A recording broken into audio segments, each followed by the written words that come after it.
Na ekolo Angola maponami pona kopona mokambi ya ekolo mpe bakeli mibeko makosalema o mokolo mwa misato le 24 août. Baye bazali sika na bokonzi bakondongwana na bayi opposition pona koluka kozwa ebonga ya président ya sika. Na ekolo Algérie ba pompier basakoli ete balongi koboma moto makasi e bomaki bato koleka tuku misato na Mwambe pe kozokisa bato koleka nkama mibale na nord-est ya ekolo eye.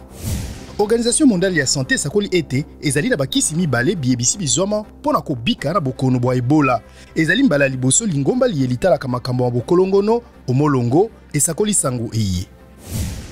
Président Joe Biden asakoli ete akobengisa manaka manene na sanza ya libwa ezali koya na ntina ya kobundisa mobulu bokabwani pe racisme kati na baye ekolo Amerika.